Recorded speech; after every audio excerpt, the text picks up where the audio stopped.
कृष्णाय वासुदेवाय हरये परमात्मने प्रणतः क्लेशनाशाय गोविंदाय नमो नमः। हरे कृष्णा। ओम नमः शिवाय। संगीता धर्म सागर चैनल परिवार में आप सभी भक्तों का दिल से स्वागत है। आप सभी का दिन शुभ और मंगलमय हो। हे प्रिय भक्तों, आज संकष्टी चतुर्थी है। हमारे चैनल पर संकष्टी चतुर्थी की व्रत कथा पोस्ट कर दी गई है, तो आप सभी भक्तजन एक बार कथा का आस्वादन जरूर कीजिएगा और भगवान श्री गणेश और चौथ माता का आशीर्वाद प्राप्त कीजिएगा। आज हम श्रवण करेंगे वैशाख मास महात्म्य के अध्याय 4 का। निर्णय सिंधु ग्रंथ में कहा गया है कि वैशाख मास के दौरान मनुष्य को कम से कम 3 बार पवित्र नदी में स्नान जरूर करना चाहिए। भले ही पूरे महीने फिर स्नान के योग ना बन सके, लेकिन 3 दिन के स्नान से श्रद्धालु स्वर्ग लोक का उत्तराधिकारी बन सकता है। इसीलिए नियम से, भाव से इस वैशाख मास का उपयोग करें और अपने पुण्य कर्मों को बड़ी आसानी से बढ़ाएं। आइए भगवान के चरण कमलों का ध्यान करते हुए सुनते हैं वैशाख मास की कथा। सबसे पहले श्रवण करेंगे पुण्य फल देने वाली कथा का। आज जो कहानी मैं आपको सुनाने जा रही हूँ वह 5 की एक ही कहानी कही जाती है। एक ब्राह्मण और ब्राह्मणी थे। वे प्रतिदिन 7 कोस दूर गंगा जमुना स्नान करने जाते थे। रोज इतनी दूर आने जाने से ब्राह्मणी बहुत थक जाती थी। एक दिन ब्राह्मणी अपने पति से कहती है कि अगर हमारे कोई बेटा होता तो बहू आ जाती। घर वापस आने पर खाना बना हुआ मिलता, कपड़े धुले हुए मिलते। फिर ब्राह्मण कहता है कि तूने बड़ी भली बात कही, चल मैं तेरे लिए बहू ला ही देता हूँ। ब्राह्मण फिर बोला कि एक पोटली में थोड़ा सा आटा बांध दे, उसमें थोड़ी सी मोहरी अशर्फियां भी डाल दे। उसने पोटली बांध दी और ब्राह्मण पोटली लेकर चल दिया। चलते चलते कुछ ही दूर एक गांव में जमुना जी के किनारे बहुत सारी सुंदर लड़कियां अपने घर बनाकर खेल रही थी। उनमें से एक लड़की बोलती है कि मैं तो अपना घर नहीं बिगाड़ूंगी, मुझे तो रहने के लिए ये घर चाहिए। उसकी बात सुनकर ब्राह्मण के मन पर वही लड़की छा गई और मन ही मन वह सोचने लगा कि बहू बनाने के लिए यही लड़की ठीक रहेगी। जब वह लड़की जाने लगी तो ब्राह्मण भी उसके पीछे पीछे चल पड़ा। और जब वह लड़की अपने घर पहुंची तब बूढ़ा ब्राह्मण बोला कि हे पुत्री, कार्तिक का महीना है, मैं किसी के यहाँ पर भी खाना नहीं खाता। तुम अपनी माँ से पूछो कि मेरा आटा छान कर 4 रोटी बना देगी क्या? यदि वह मेरा आटा छान कर रोटी बनाएगी तभी मैं खाऊंगा। लड़की अपनी माँ को सारी बात बता देती है। फिर उसकी माँ कहती है कि हे बेटी, बाबा से कह दे कि रोटी में 4 रोटी वह भी खा लेंगे।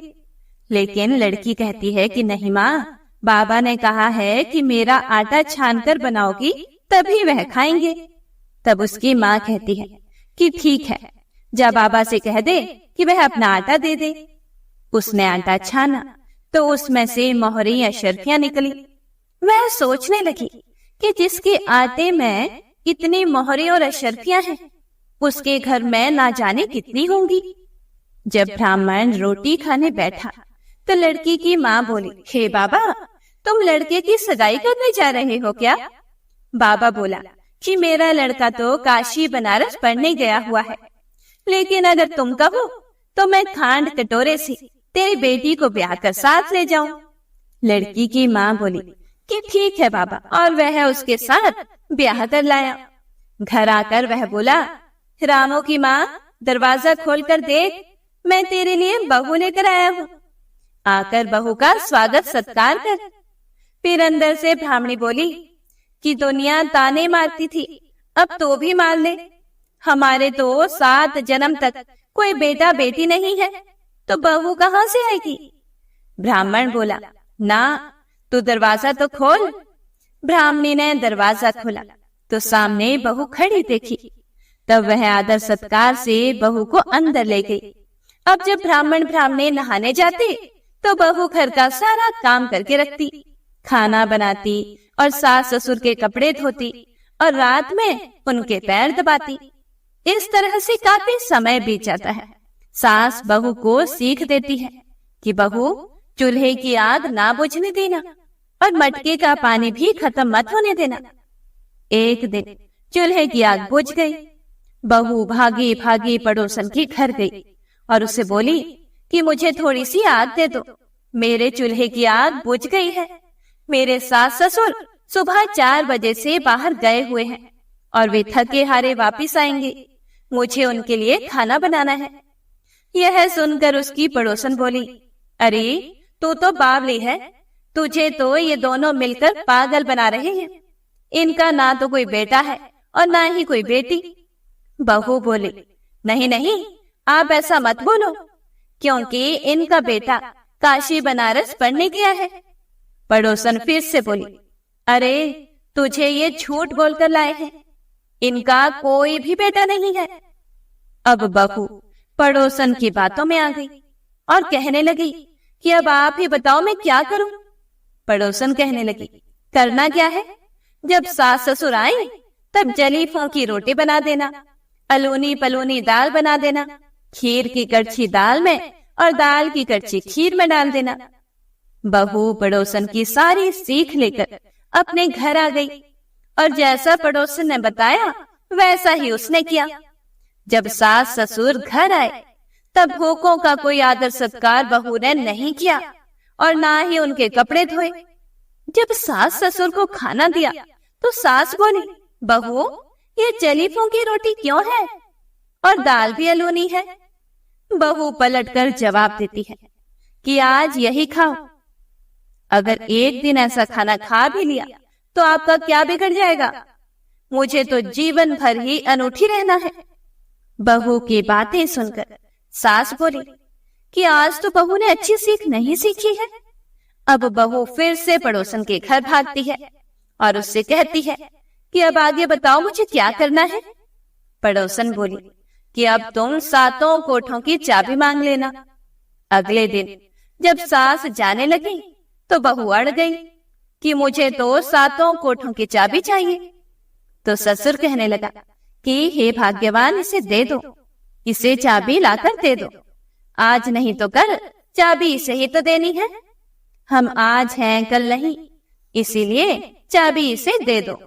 सास ससुर के जाने के बाद बहू ने कोठे खोलकर देखे तो किसी में अन्न भरा है, किसी में धन भरा है, किसी में बर्तन भरे हैं, सभी में अटूट भंडार भरे पड़े हैं।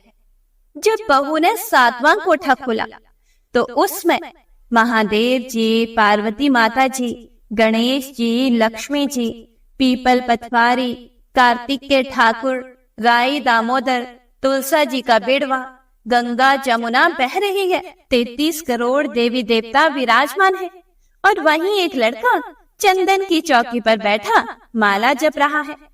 सब देखकर बहू लड़के से पूछती है कि तुम कौन हो।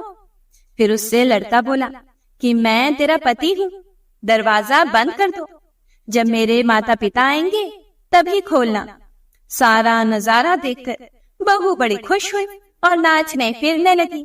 16 श्रृंगार करके सुंदर वस्त्र पहनकर सास ससुर का इंतजार करने लगी। उनके लिए 36 प्रकार के पकवान बनाकर रखे।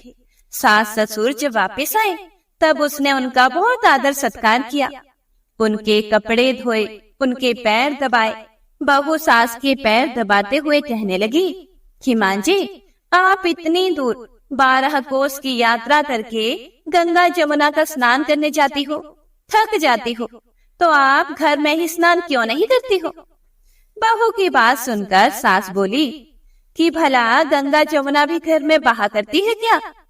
बहू बोली, हाँ मां जी, बहती है, चलो मैं आपको दिखाती हूँ।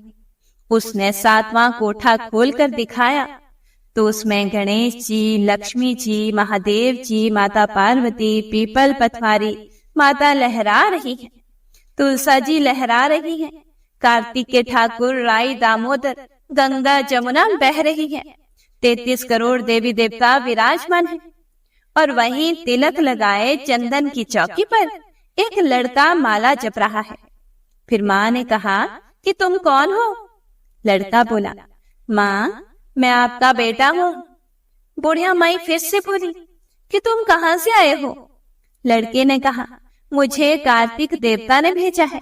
यह सुनकर बुढ़िया माई कहती है कि हे पुत्र, यह दुनिया कैसे जानेगी कि तू मेरा ही बेटा है। फिर बुढ़िया माई ने विद्वान पंडितों से सलाह ली तो वह पंडित बोले, इस पार बहू बेटा साथ खड़े हो जाए और उस पार बुढ़िया माई खड़ी हो जाए। बुढ़िया ने चाम की अंगिया पहनी हो, छाती में से दूध की धार निकली, बेटे की दाढ़ी मूछें भीगे, पवन पानी से गठजोड़ा बंधी, तो जब जानेंगे कि यह बुढ़िया का ही बेटा है। उसने ऐसा ही किया। चाम की अंगिया फट गई, छाती में से दूध की धार निकली, बेटे की दाढ़ी मूछें भीग गई, पवन पानी से बहू बेटे का गठजोड़ बंध गया। ब्राह्मण ब्राह्मणी की खुशी का पार न रहा। वे बड़े खुश हुए। राई दामोदर भगवान ने जैसे बहू बेटा उसको दिए वैसे सभी को देना। तो प्रेम से बोलिए, राई दामोदर भगवान की जय। हे प्रिय भक्तों, तो आइए मन में गौरी पुत्र गणेश और अपने कुलिष्ठ को याद करते हुए वैशाख मास महात्म्य का रसपान करते हैं। पिछले अध्याय में श्री नारद जी ने राजा अम्बरीश को वैशाख मास का महत्व बताते हुए कहा था कि क्यों श्री हरि विष्णु को वैशाख मास सभी मासों में सबसे अधिक प्रिय है। अब आज इस अध्याय 4 में वैशाख स्नान में 5 प्रेतों के उद्धार तथा पाप प्रशमन नामक स्तोत्र का वर्णन की कथा का श्रवण करेंगे। राजा अम्बरीश ने नारद मुनि से कहा, हे मुनि, जिसके चिंतन मात्र से पाप राशि का अंत हो जाता है, उस पाप प्रशमन नामक स्तोत्र को मैं भी सुनना चाहता हूँ। आज मैं धन्य हूँ, अनुग्रहित हूँ। आपने मुझे उस शुभ विधि का वर्णन करवाया जिसके सुनने मात्र से पापों का श्रय हो जाता है। वैशाख मास में जो भगवान केशव के कल्याण में नामों का कीर्तन किया जाता है, उसी को मैं संसार में सबसे बड़ा पुण्य, पवित्र, मनोरम मानता हूँ। अहो, जो लोग माधव मास में भगवान मधुसूदन के नामों का स्मरण करते हैं वे धन्य हैं। इसीलिए यदि आप उचित समझें तो मुझे फिर से माधव मास की ही पवित्र कथा सुनाई।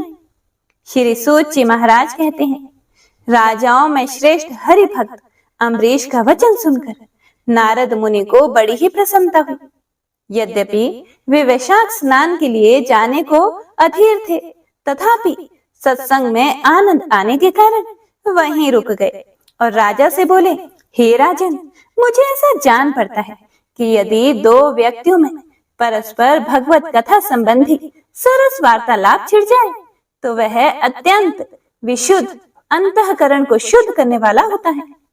आज आपके साथ जो माधव मास के महात्म्य की चर्चा चल रही है, यह वैशाख स्नान की अपेक्षा अधिक पुण्य प्रदान करने वाली है, क्योंकि माधव मास के देवता भगवान श्री विष्णु हैं, जिसका जीवन धर्म के लिए और धर्म भगवान की प्रसन्नता के लिए है, तथा जो रातों दिन पुण्योपार्जन में ही लगा रहता है, उसी को इस पृथ्वी पर मैं वैष्णव मानता हूँ। हे राजन, अब मैं वैशाख स्नान से होने वाले पुण्य फल का संक्षेप से वर्णन करता हूँ। विस्तार के साथ सारा वर्णन तो मेरे पिता ब्रह्मा जी भी नहीं कर सकते। वैशाख में डुबकी लगाने मात्र से समस्त पाप छूट जाते हैं। पूर्व काल की बात है, कोई मुनीश्वर तीर्थ यात्रा के प्रसंग से सर्वत्र घूम रहे थे। उनका नाम था मुनि शर्मा। वे बड़े ही धर्मात्मा, सत्यवादी, पवित्र एवं शांति धर्म से युक्त थे। उन्होंने साधना के द्वारा मन पर संयम और इंद्रियों को वश में कर रखा था। वे प्रतिदिन पितरों का तर्पण और श्राद्ध करते थे। उन्हें वेदों और स्मृतियों के विधानों का सभी प्रकार से ज्ञान था। वे मधुर वाणी बोलते और भगवान का पूजन करते रहते थे। वैष्णवों के संसर्ग में ही उनका समय व्यतीत होता था।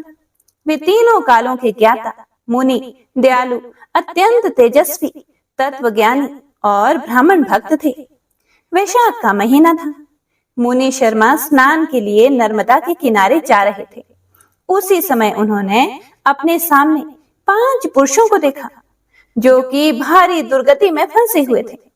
वे अभी अभी एक दूसरे से मिले थे। उनके शरीर का रंग काला था। वे एक बरगद की छाया में बैठे हुए थे और पापों के कारण चिंतित होकर चारों ओर देख रहे थे। उन्हें देखकर द्विजवर मुनि शर्मा बड़े आश्चर्य में पड़े और सोचने लगे कि इस भयानक वन में ये मनुष्य कहां से आए। हे प्रिय भक्तों, मुनि शर्मा सोचने लगे कि इनकी हालत तो बड़ी ही दयनीय है, किंतु इनका आकार बड़ा भयंकर दिखाई देता है। कहीं ये पाप भागी चोर तो नहीं। विप्रवर मुनि शर्मा की बुद्धि बड़ी स्थिर थी। वे ज्यों ही इस प्रकार विचार करने लगे, उसी समय पांचों पुरुष उनके पास आए और हाथ जोड़कर मुनि शर्मा से बोले, हे विप्रवर, हमें आप कल्याणमय पुरुषोत्तम जान पड़ते हैं। हम बहुत दुखी जीव हैं। अपना दुख विचार करके आपको बताना चाहते हैं।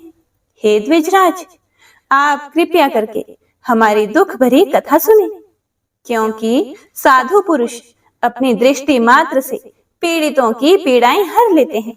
इतना बोलने के बाद अब उनमें से एक ने सबका परिचय देना आरंभ किया। मैं पंचाल देश का क्षत्रिय हूँ। मेरा नाम नरवाहन है।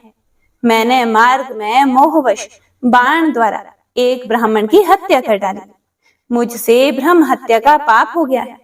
इसीलिए शिखा, सूत्र और तिलक से रहित होकर इस पृथ्वी पर घूमता हूँ और सबसे कहता फिरता हूँ कि मैं ब्रह्म हत्यारा हूँ। मुझ महापापी ब्रह्मघाती को आप कृपा की भिक्षा दें। इस दशा में पड़े पड़े मुझे 1 वर्ष बीत गया है। मैं पाप से जल रहा हूँ। मेरा चित्त शोक से व्याकुल है तथा ये जो सामने दिखाई देते हैं, इनका नाम चंद्र शर्मा है। ये जाति के ब्राह्मण हैं। इन्होंने मोह से मलिन होकर गुरु का वध किया है। मगध देश के निवासी हैं। इनके स्वजनों ने इनका परित्याग कर दिया है। ये भी घूमते घूमते देवात यहाँ पहुंचे हैं। इनके भी न शिखा है न सूत्र। ब्राह्मण का कोई भी चिन्ह इनके शरीर में नहीं रह गया। इनके सिवा जो ये तीसरे व्यक्ति हैं, इनका नाम देव शर्मा है। हे स्वामी, ये भी बड़े ही कष्ट में हैं। ये भी जाति के ब्राह्मण हैं, किंतु मोहवश वैश्या के आसक्ति में फंसकर शराबी हो गए थे। इन्होंने भी पूछने पर अपना सारा हाल सच सच कह सुनाया है। अपने प्रथम पापाचार को याद करके इनके मन में बड़ा ही दुख क्लेश होता है। ये सदा मनस्ताप से पीड़ित रहते हैं। इनको इनकी स्त्री ने, बंधु बांधवों ने तथा गांव के सभी लोगों ने वहां से निकाल दिया है। ये अपने उसी पाप के साथ भ्रमण करते हुए यहाँ आए हैं। ये चौथे महाशय जाति के वैश्य हैं। इनका नाम विधुर है। ये गुरु पत्नी के साथ समागम करने वाले हैं। इनकी माता मिथिला में जाकर वैश्या हो गई थी। इन्होंने मोहवश 3 महीनों तक उसी का उपभोग किया है, परंतु जब असली बात का पता लगा तो बहुत दुखी होकर पृथ्वी पर विचरते हुए ये भी यहाँ पहुंचे हैं। हम में से ये जो 5वें दिखाई दे रहे हैं, ये भी वैश्य ही हैं। इनका नाम नंद है। ये पापियों का संसर्ग करने वाले महापापी हैं। इन्होंने प्रतिदिन धन के लालच में पड़कर बहुत ही चोरियां की हैं। इनके अपराधों से दुखी होकर इन्हें स्वजनों ने त्याग दिया है। तब से ये स्वयं भी खिन्न होकर देवात यहाँ पहुंचे हैं। इस प्रकार हम 5 महापापी एक स्थान पर जुट गए हैं। हम सब के सब दुखों से घिरे हुए हैं। अनेकों तीर्थों में घूम आए हैं, मगर हमारा घोर पातक नहीं मिटता। आपको तेज से उदीप्त देखकर हम लोगों का मन बहुत प्रसन्न हो गया है। आप जैसे साधु पुरुष के पुण्यमय दर्शन से हमारे पातकों के अंत होने की सूचना मिल रही है। हे स्वामी, कोई ऐसा उपाय बताइए जिससे हम लोगों के पापों का नाश हो जाए। हे प्रभु, आप वेदार्थ के ज्ञाता और परम दयालु जान पड़ते हैं। आपसे हमें अपने उद्धार की बड़ी आशा है। फिर मुनि शर्मा ने कहा, तुम लोगों ने अज्ञानवश पाप किया, किंतु इसके लिए तुम्हारे मन में खेद है तथा तुम सब के सब सत्य बोल रहे हो। इसी कारण तुम्हारे ऊपर कृपा करना मेरा कर्तव्य है। मेरी सत्य बातें सुनो। पूर्व काल में जब मुनियों का समुदाय एकत्रित हुआ था, उस समय मैंने महर्षि अंगिरा के मुख से जो कुछ सुना था, वही वेद शास्त्रों में भी देखा। वह सब के लिए विश्वास करने योग्य है। मेरी आराधना से संतुष्ट हुए स्वयं भगवान विष्णु ने भी पहले ऐसी ही बात बताई थी।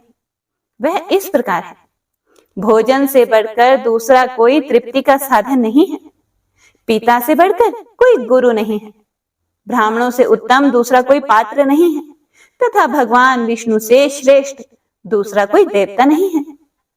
गंगा की समानता करने वाला कोई तीर्थ, गौदान की तुलना करने वाला कोई दान, गायत्री के समान जप और एकादशी के तुल्य व्रत, भार्या के सदृश मित्र और दया के समान धर्म तथा स्वतंत्रता के समान सुख नहीं है। गृहस्थ से बढ़कर आश्रम और सत्य से बढ़कर सदाचार नहीं है। इसी प्रकार संतोष के समान सुख तथा वैशाख मास के समान महान पापों का अपहरण करने वाला दूसरा कोई मास नहीं है। वैशाख मास भगवान मधुसूदन को बहुत ही प्रिय है। हे प्रिय भक्तों, आगे मुनि शर्मा ने कहा कि गंगा आदि तीर्थों में तो वैशाख स्नान का सुयोग अत्यंत दुर्लभ है। उस समय गंगा, यमुना तथा नर्मदा की प्राप्ति बहुत ही कठिन होती है। जो शुद्ध हृदय वाला मनुष्य भगवान के भजन में तत्पर होकर पूरे वैशाख भर प्रातः काल गंगा स्नान करता है, वह सब पापों से मुक्त होकर परम गति को प्राप्त होता है। इसीलिए पुण्य के सारभूत इस वैशाख मास में तुम सभी पातकी मेरे साथ नर्मदा तट पर चलो और उसमें गोते लगाओ। नर्मदा के जल का मुनि लोग भी सेवन करते हैं। वह समस्त पापों के भय का नाश करने वाला है। मुनि के ऐसा कहने पर वे सभी पापी उनके साथ अद्भुत पुण्य प्रदान करने वाली नर्मदा की प्रशंसा करते हुए उसके तट पर गए। किनारे पहुंचकर ब्राह्मण श्रेष्ठ मुनि शर्मा का मन प्रसन्न हो गया। उन्होंने वेदोक्त विधि के अनुसार नर्मदा के जल में प्रातः स्नान किया। पांचों पापियों ने भी ब्राह्मण के कहने से ज्यों ही नर्मदा में डुबकी लगाई, त्यों ही उनके शरीर का रंग बदल गया। वे तत्काल ही स्वर्ण के समान कांतिमान हो गए। फिर मुनि शर्मा ने सब लोगों के सामने उन्हें पाप प्रशमन नामक स्तोत्र सुनाया। हे भोपाल, अब तुम पाप प्रशमन नामक स्तोत्र सुनो। इसका भक्ति पूर्वक श्रवण करके भी मनुष्य पाप राशि से मुक्त हो जाता है। इसके चिंतन मात्र से बहुतेरे पापी शुद्ध हो जाते हैं। इसके सिवा और भी बहुत से मनुष्य इस स्तोत्र का सहारा लेकर अज्ञान जनित पाप से मुक्त हो गए हैं। जब मनुष्यों का मन पराई स्त्री, पराय धन तथा जीव हिंसा आदि की ओर जाए तो इस प्रायश्चित रूपा स्तुति की शरण लेनी चाहिए।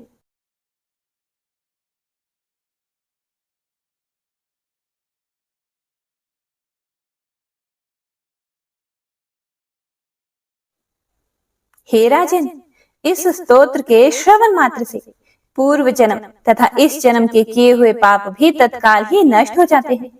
यह स्तोत्र पाप रूपी वृक्ष के लिए कुठार और पापमय ईंधन के लिए दावानल है।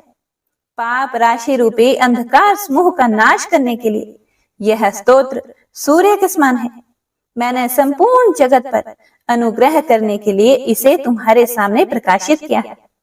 इसके पुण्य में महात्म्य का वर्णन करने में स्वयं श्री हरि भी समर्थ नहीं है। हे प्रिय भक्तों, आगे नारद जी कहते हैं कि हे राजन, अब तुम वैशाख मास में पीपल पूजने की कथा का श्रवण करो। किसी नगर में एक राजा रहा करते थे। राजा की 2 रानियां थी। राजा की एक मुंह बोली बहन भी थी जो उन्हीं के पास रहा करती थी। राजा अपनी मुंह बोली बहन की सारी बातें मानते थे। राजा की जो बड़ी रानी थी वह बड़ी ही धार्मिक थी। वैशाख के महीने में ब्रह्म मुहूर्त में उठती, स्नान ध्यान के बाद वह बड़ पीपल आंकड़े की पूजा करती थी। छोटी रानी अपनी ननंद की चापलूसी किया करती थी, क्योंकि वह सोचती थी कि राजा अपनी मुंह बोली बहन की सारी बात मानते हैं और मैं भी इनकी बहन को खुश रखूंगी तो राजा मुझसे अधिक प्रेम करेंगे। इसी कारण जब वैशाख का महीना आया तो बड़ी रानी बड़ पीपल आंकड़ा सींचने लगी। इसके लिए उसे महल से बाहर जाना पड़ता था।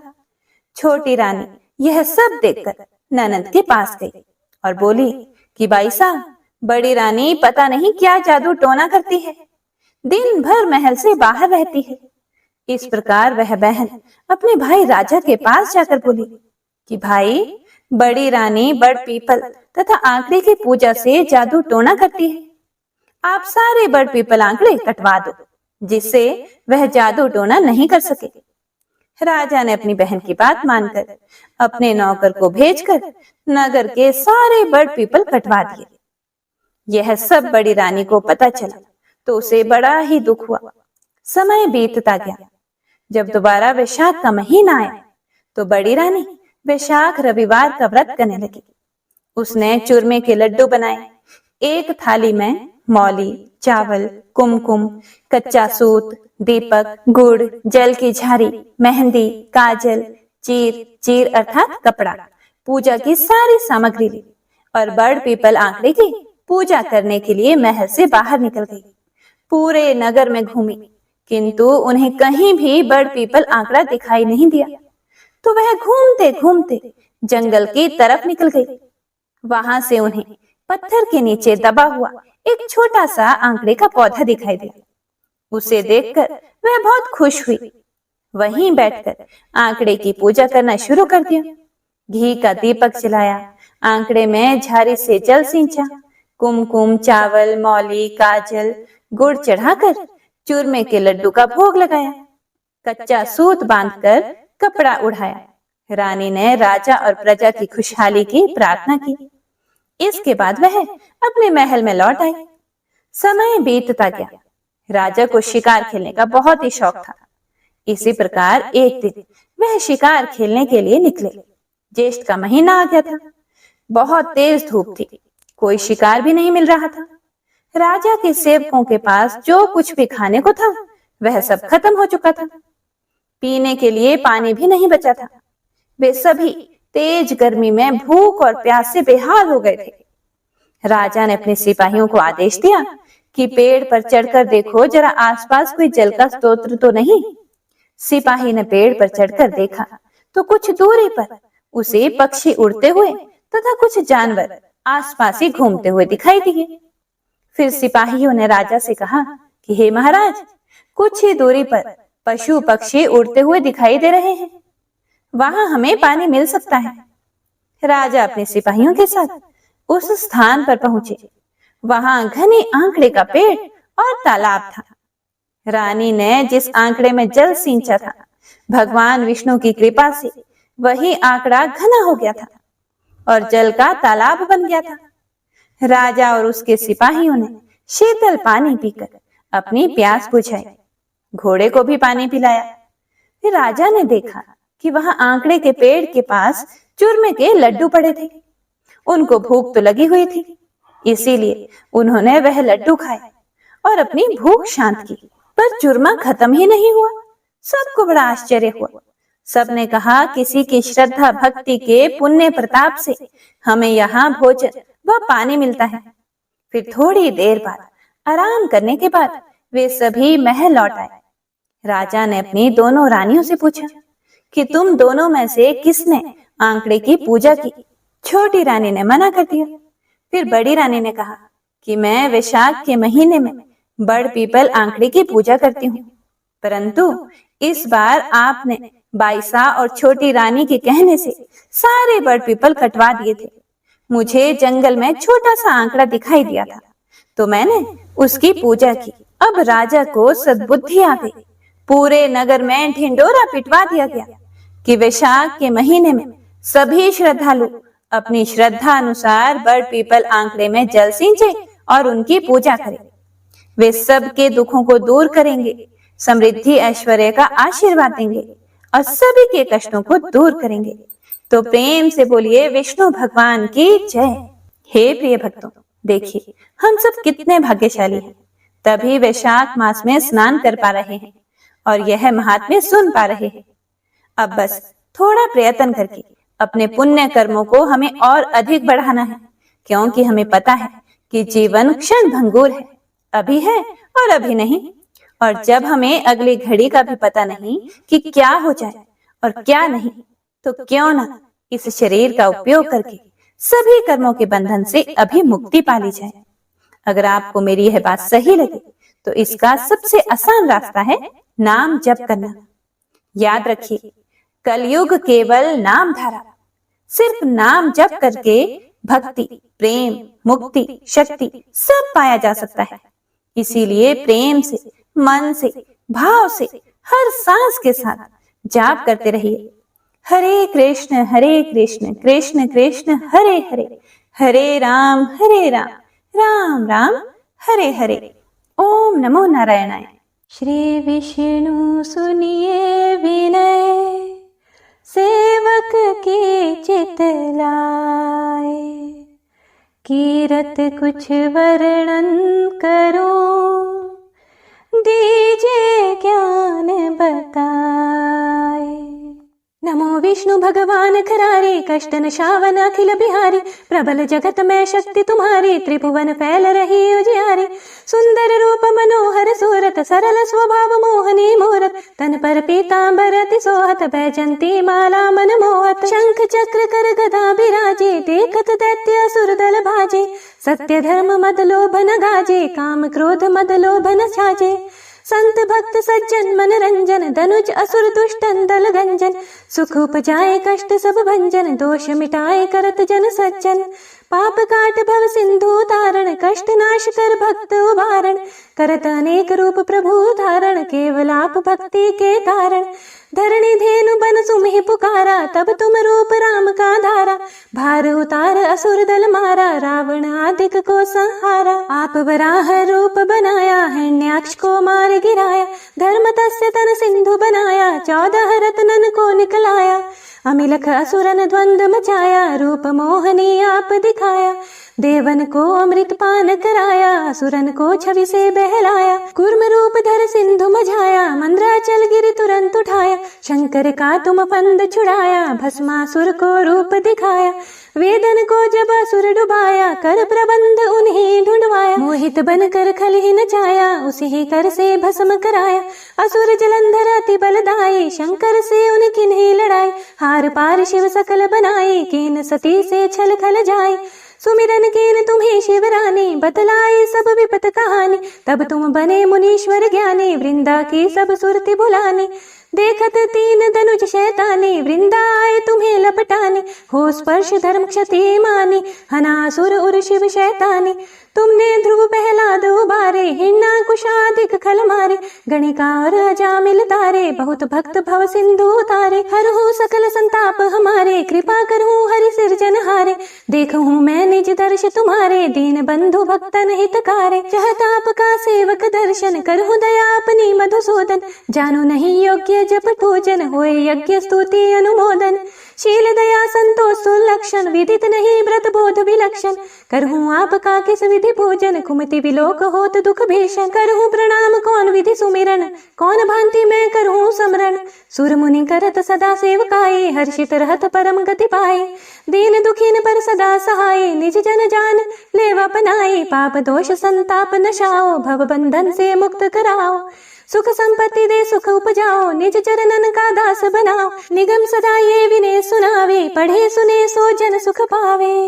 इति श्री विष्णु चालीसा संपूर्ण। प्रेम से बोलिए विष्णु भगवान की जय, माता लक्ष्मी की जय। हे प्रिय भक्तों, वैशाख मास के महात्म्य के इन वीडियोस को भी ज्यादा से ज्यादा शेयर कीजिएगा, क्योंकि कृष्ण नाम प्रचार भी एक सेवा ही है। इसीलिए ज्यादा से ज्यादा लाइक शेयर कीजिएगा। हरे कृष्णा। लक्ष्मी नारायण भगवान का आशीर्वाद आप पर और आपके संपूर्ण परिवार पर सदा सर्वदा बना रहे।